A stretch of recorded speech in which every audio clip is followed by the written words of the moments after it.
Welcome to study कर। दोस्तों आज हम डिस्कस करने वाले हैं 23 अगस्त 2024 के मोस्ट इंपॉर्टेंट करंट अफेयर्स के क्वेश्चन।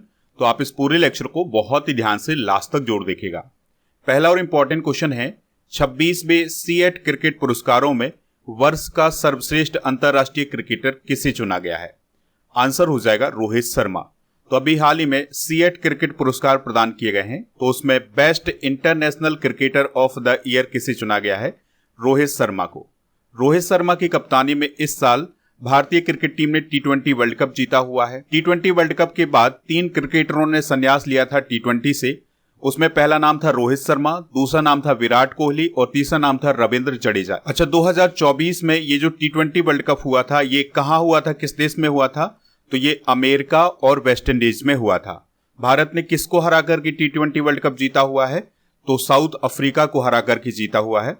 और यह भारत का दूसरा टी20 वर्ल्ड कप है। भारत ने इससे पहले 2007 में महेंद्र सिंह धोनी की कप्तानी में टी20 वर्ल्ड कप जीता हुआ था।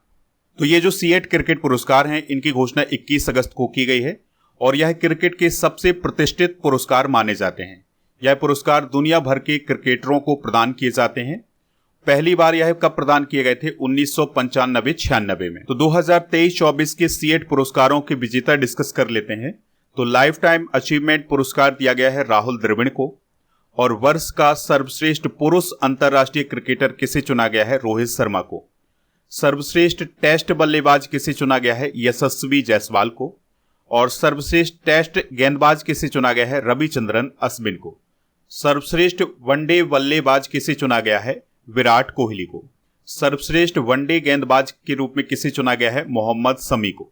सर्वश्रेष्ठ टी20 बल्लेबाज के रूप में फिल साल्ट को चुना गया है जो कि इंग्लैंड के हैं। और सर्वश्रेष्ठ टी20 गेंदबाज के रूप में टिम साउदी को चुना गया है जो कि न्यूजीलैंड के हैं। घरेलू क्रिकेट में सर्वश्रेष्ठ क्रिकेटर के रूप में साई किशोर को चुना गया है जो कि तमिलनाडु की तरफ से खेलते हैं। सर्वश्रेष्ठ भारतीय महिला बल्लेबाज के रूप में किसे चुना गया है? स्मृति मंधाना को। सर्वश्रेष्ठ भारतीय महिला गेंदबाज के रूप में दीप्ति शर्मा को चुना गया है। और खेल प्रशासन में उत्कृष्टता पुरस्कार दिया गया है बीसीसीआई के सचिव जय शाह को। यहां पर बात हुई है स्मृति मंधाना की। तो स्मृति मंधाना वनडे में लगातार शतक बनाने वाली पहली भारतीय महिला क्रिकेटर बनी है। और सैफाली वर्मा के बारे में आपको याद रखना है कि इन्होंने टेस्ट में सबसे तेज दोहरा शतक बनाया है 194 गेंदों में। दोस्तों आप इस पूरे लेक्चर को बहुत ही ध्यान से लास्ट तक देखिएगा। लास्ट में आपसे एक क्वेश्चन पूछा जाएगा जिसका आंसर आपको कमेंट बॉक्स में बताना होगा। अगर आप चैनल पर पहली बार आए हैं तो सब्सक्राइब कर लें, बेल आइकन भी दबा लें जिससे आपको समय पर सबसे पहले नोटिफिकेशन मिल सकेगा। आप स्टडी करके ऐप को भी डाउनलोड कर सकते हैं, इसका लिंक डिस्क्रिप्शन बॉक्स में दिया गया है। ऐप पर आपको क्या क्या मिल जाएगा? Paid course, ebook, test series, daily current affairs की पीडीएफ, क्लास नोट्स और टेस्ट पास मिल जाएगा। अच्छा, टेस्ट पास में क्या है? तो भारत में जितने भी कॉम्पिटिटिव एग्जाम आयोजित किए जाते हैं उन सभी के लिए टेस्ट यहां पर उपलब्ध हैं और इस टेस्ट की वैलिडिटी है 1 वर्ष की। तो आप टेस्ट पास का यूज जरूर करिएगा।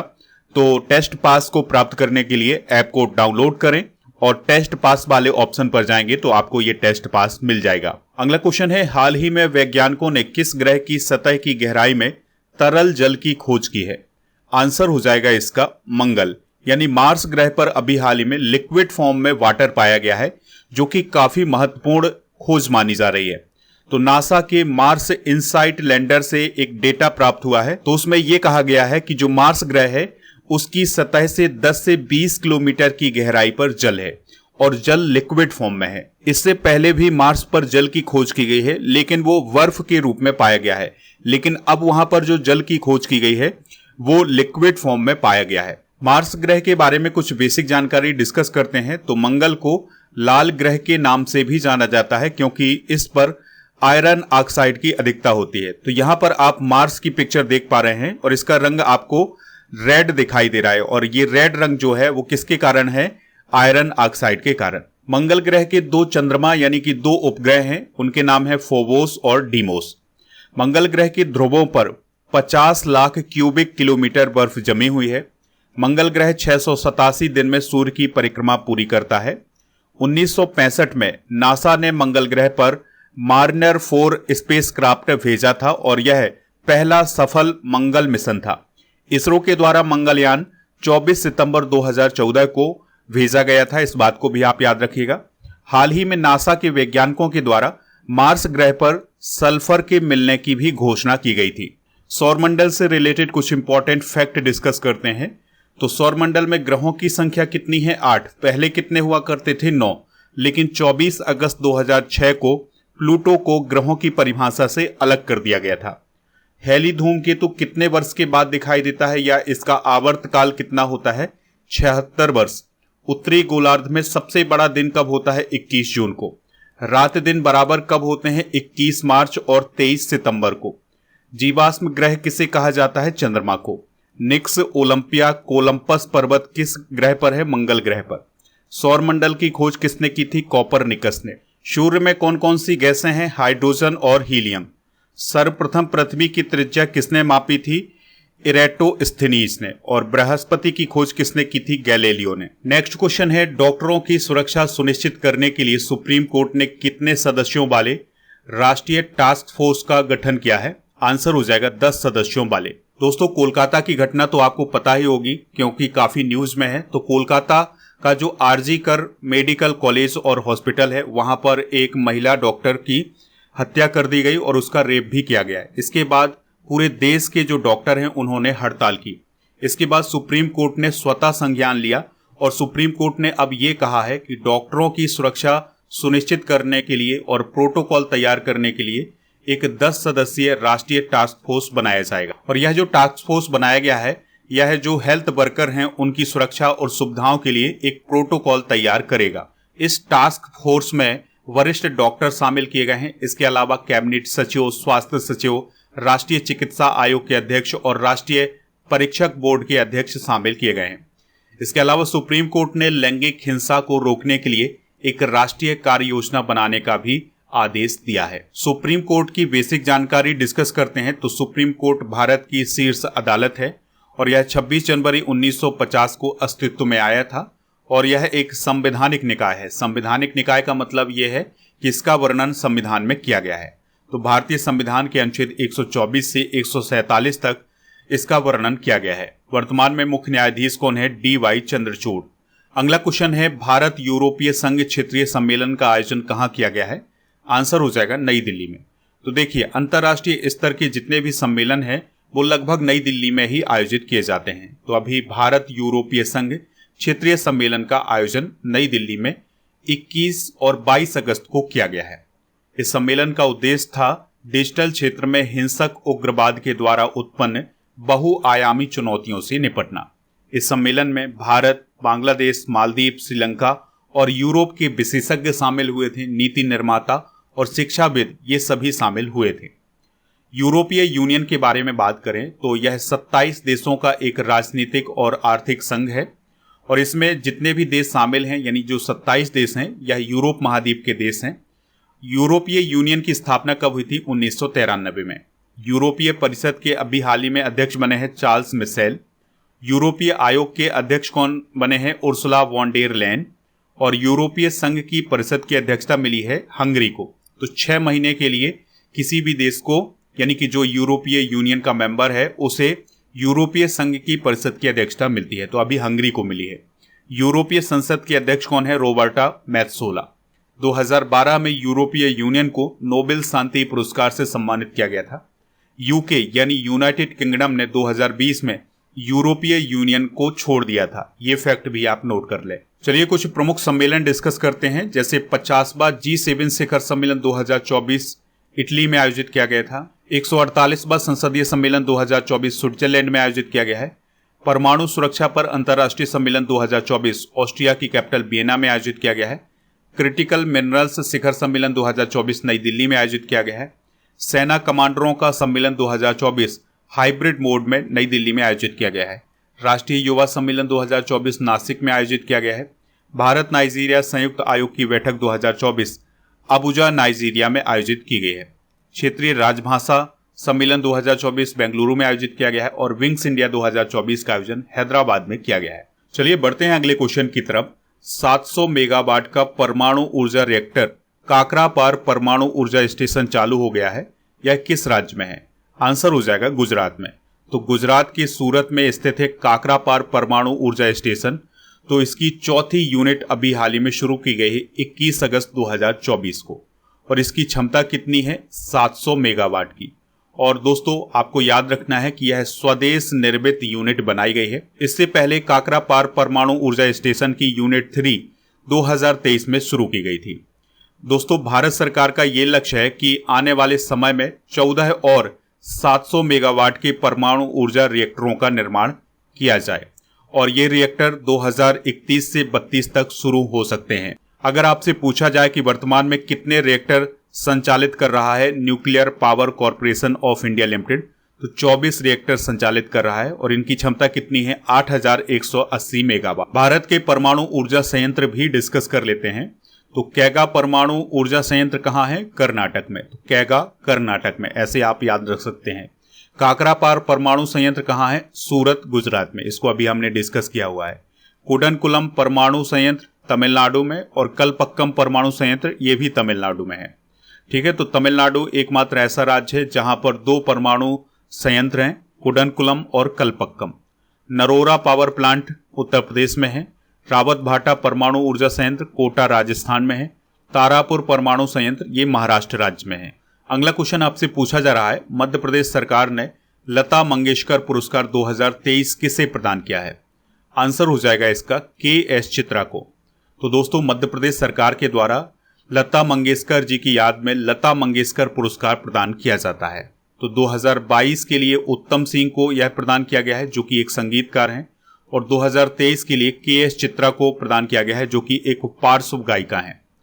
तो मध्य प्रदेश के राज्य संस्कृति विभाग के द्वारा यह पुरस्कार प्रदान किया जाता है 28 सितंबर को, और 28 सितंबर को लता मंगेशकर जी की जयंती होती है, तो इसी दिन यह पुरस्कार प्रदान किए जाते हैं। यह पुरस्कार कब स्थापित किए गए थे मध्य प्रदेश सरकार के द्वारा? 1984 में।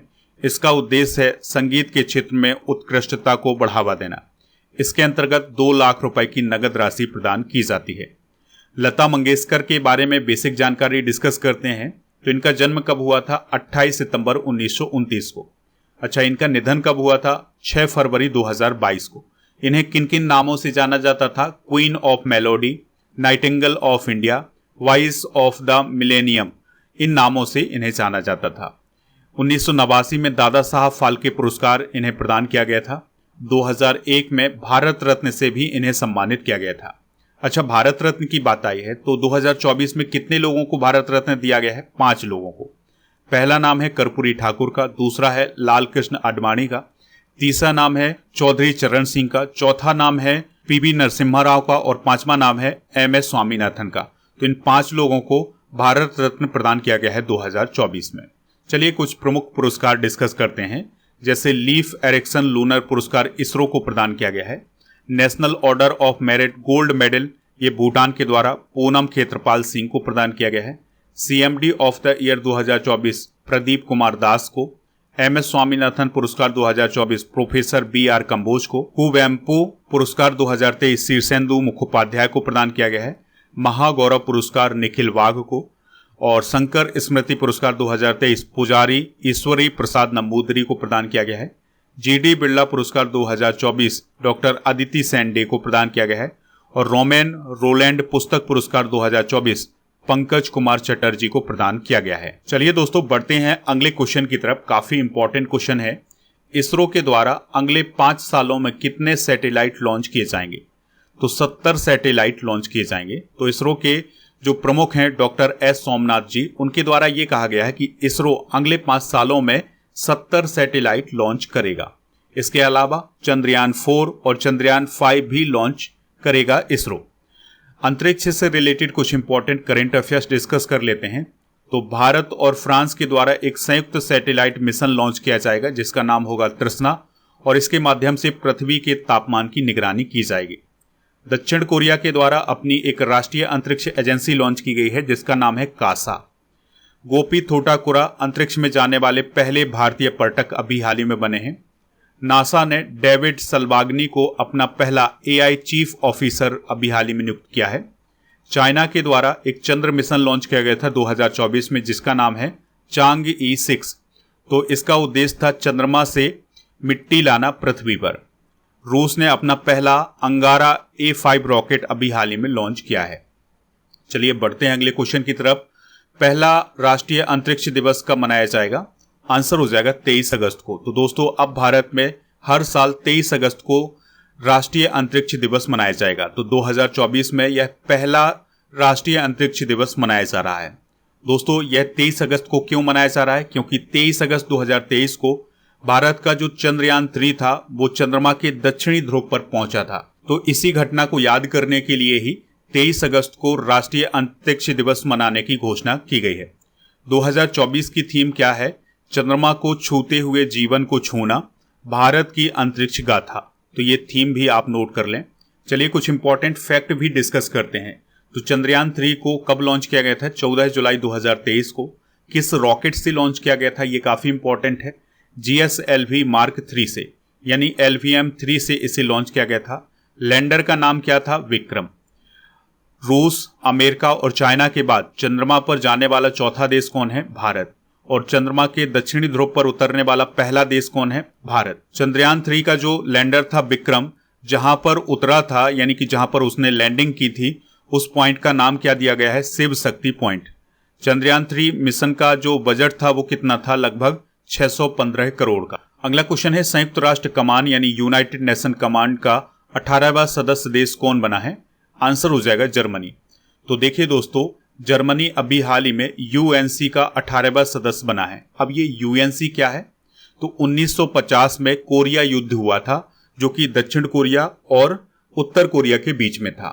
तो इसी बीच संयुक्त राष्ट्र के द्वारा एक संयुक्त राष्ट्र कमान बनाई गई थी, यानी यूएनसी का निर्माण किया गया था। ठीक है, तो इसमें 18वां सदस्य कौन बना है? अब ये बना है जर्मनी। और ये जो संयुक्त राष्ट्र कमान बनाया गया था, इसका उद्देश्य क्या था? दक्षिण कोरिया का समर्थन करना, ठीक है, और शांति स्थापित करना। इसका मुख्यालय कहाँ है? सियोल, दक्षिण कोरिया में। और कोरिया युद्ध का विराम कब हुआ था? 1953 में। जर्मनी की बात करें तो जर्मनी यूरोप महाद्वीप का एक देश है। राजधानी है बर्लिन और राष्ट्रपति हैं फ्रैंक वाल्टर स्टीनमेयर। चांसलर हैं ओलाफ स्कोल्ज। और जर्मनी के जो पड़ोसी देश हैं वो कौन कौन है? पोलैंड, चेक Republic, Austria, Switzerland, Luxembourg, Belgium, Netherlands, ये सभी इसके पड़ोसी देश हैं। इसके अलावा इसकी सीमा डेनमार्क से भी लगती है। अगला क्वेश्चन है अनवर इब्राहिम किस देश के पीएम हैं जिन्होंने भारत की यात्रा की है? आंसर हो जाएगा मलेशिया। तो मलेशिया के पीएम अनवर इब्राहिम 19 से 21 अगस्त 2024 तक भारत की यात्रा पर रहे हैं और यह अनवर इब्राहिम की पहली भारत यात्रा है। तो उनकी यात्रा के दौरान भारत और मलेशिया के बीच में 9 समझौते हुए हैं, जो कि श्रमिकों की भर्ती, डिजिटल टेक्नोलॉजी, आर्ट, संस्कृति, पर्यटन, युवा और खेल, लोक प्रशासन, इन सभी क्षेत्रों को लेकर के ये समझौते किए गए हैं। इसके अलावा भारत ने ये कहा है कि वह मलेशिया को 2 लाख मीट्रिक टन सफेद चावल निर्यात करेगा। इसके अलावा मलेशिया अब इंटरनेशनल बिग कैट अलायंस में भी शामिल हो गया है। ठीक है, तो ये सभी फैक्ट आप नोट कर लें। मलेशिया की बात करें तो यह एशिया महाद्वीप में स्थित है। कुआलालंपुर इसकी कैपिटल है। करेंसी है मलेशियाई रिंगिट। राजा है यहाँ के सुल्तान इब्राहिम इस्कंदर। पीएम है अनवर इब्राहिम। तो ये थे दोस्तों आज के करंट अफेयर्स के क्वेश्चन। चलिए हम कल के करंट अफेयर्स के क्वेश्चन एक बार रिवाइज कर लेते हैं। अंतर्राष्ट्रीय क्रिकेट परिषद यानी आईसीसी के द्वारा महिला T20 विश्व कप किस देश में स्थानांतरित किया गया है? यूएई। कौन सा यूरोपीय देश 2025 से अनिवार्य सैन्य सेवा शुरू करेगा? क्रोएशिया। पेरिस पैरालंपिक 2024 के लिए किसे सेफ डे मिशन नियुक्त किया गया है? सत्य प्रकाश सांगवान को। किस राज्य ने महिला कर्मचारियों के लिए मासिक धर्म अवकाश शुरू किया है? ओडिशा। दुनिया का सबसे मजबूत डेयरी ब्रांड का दर्जा किसे प्राप्त हुआ है? अमूल। 19वें CII भारत अफ्रीका व्यापार सम्मेलन का उद्घाटन किसने किया है? जगदीप धनखड़ ने। DRIPS और जल विद्युत DPR का शुभारंभ किसने किया है? केंद्रीय ऊर्जा मंत्रालय ने। Global finance central banker report card में A+ रेटिंग किस भारतीय को मिली है? शक्तिकांत दास को। भारत ने किस देश के साथ ग्रीन अमोनिया एक्सपोर्ट एग्रीमेंट किया है? जापान। HCL टेक्नोलॉजीज के नए CFO के रूप में किसे नियुक्त किया गया है? शिव बालिया को। दोस्तों आज के जनरल नॉलेज के पिटारे में हम कुछ प्रमुख स्टैचू डिस्कस करेंगे। जैसे स्टैचू ऑफ सोशल जस्टिस है विजयवाड़ा आंध्र प्रदेश में, यह डॉक्टर BR अम्बेडकर का स्टैचू है। स्टैचू ऑफ इक्वेलिटी कहाँ है?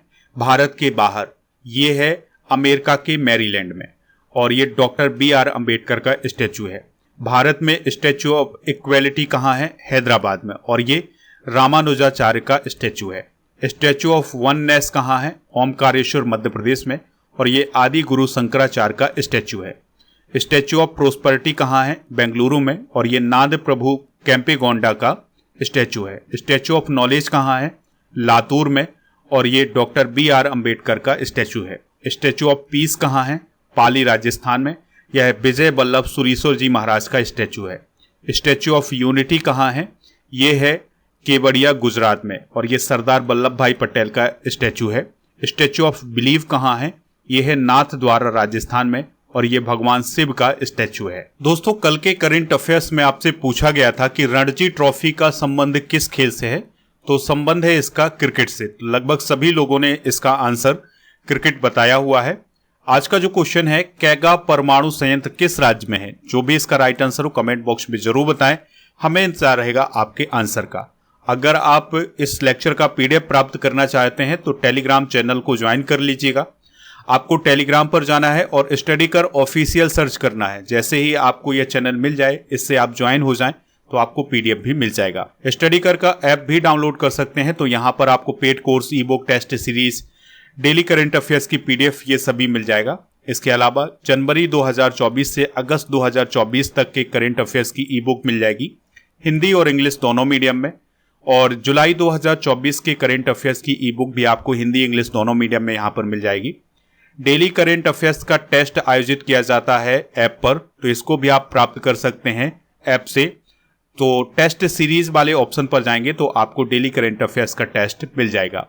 ई बुक वाले ऑप्शन पर जाएंगे तो आपको करंट अफेयर्स के अलावा जीके की ई बुक भी मिल जाएगी टॉपिक वाइज, तो इसको भी आप वहां से प्राप्त कर सकते हैं। स्टडी करके व्हाट्सएप चैनल और इंस्टाग्राम पेज को भी फॉलो कर लें, इसका लिंक डिस्क्रिप्शन बॉक्स में दिया गया है।